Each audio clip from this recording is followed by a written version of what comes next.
बिस्मिल्लाहिर्रहमानिर्रहीम। अस्सलाम वालेकुम प्यारे व्यूवर्स, कैसे हैं आप सब। आज हम बनाने जा रहे हैं कैरी का अचार। कुछ खट्टा कुछ मीठा, जायका ऐसा कि आप खुद भी हैरान रह जाएंगे। पहले जब भी हम अचार बनाते थे तो उसके लिए महीनों का हमें इंतज़ार करना पड़ता था।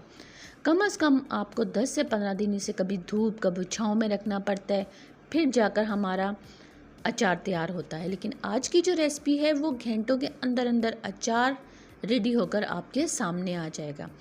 किस तरह से हमने करना है, कौन कौन से मसाले शामिल करने हैं, आइए आपसे शेयर करते हैं।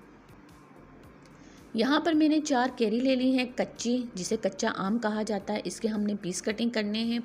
पीस कटिंग करने से पहले इसे अच्छी तरह से आपने पानी से धो लेना है। साथ ही साथ मेरे चैनल माँ के अनमोल खाने में जो नए आने वाले हैं, सब्सक्राइब लाइक कमेंट्स करना मत भूला करें। यहाँ पर हमने अपना छोटा सा प्यारा सा एक पैन ले लिया है। उसके अंदर 1 कप सरसों के तेल को अच्छी तरह से पकाएंगे मीडियम टू स्लो फ्लेम पर। कैरी की भी हमने कटिंग करनी है तो सोचा क्यों ना पहले हम सरसों के तेल को पकने के लिए रख देते हैं।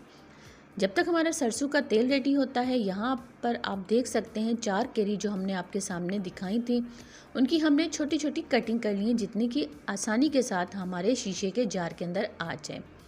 1.5 टेबल स्पून सुर्ख मिर्च पाउडर का आपने इस्तेमाल करना है। 1 टेबल स्पून आपने यहाँ पर नमक का इस्तेमाल करना है। हल्दी पाउडर 1 टीस्पून। इन्हें अच्छी तरह से आपने मिक्स करना है। मिक्स करके कवर करके 2 घंटे के लिए आपने साइड पर रख देना है। ना धूप में रखने की ज़रूरत है, ना छाँव में रखने की ज़रूरत है, सिर्फ 2 घंटे के लिए आप इसे कवर करके रख दीजिए। उसके बाद क्या करना है वो भी हम आपसे शेयर करते हैं।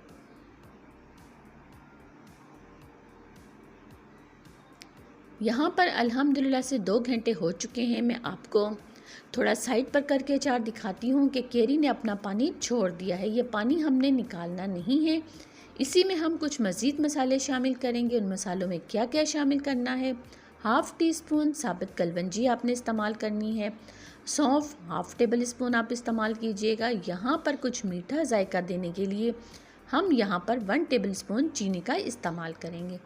इसकी दोबारा से अच्छी तरह से आपने मिक्सिंग करनी है और इसके बाद हमने सरसों के तेल को जो पका कर रखा हुआ था, ताकि उसकी जो अपनी महक होती है वो ख़त्म हो जाए, उसका कलर भी साफ़ हो जाए, वो हम इसमें डाल देंगे।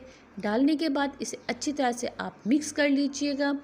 मिक्सिंग आपने इसकी बहुत अच्छी तरह से करनी। मसाले देखें परफेक्ट कैरी के ऊपर लग चुके हैं।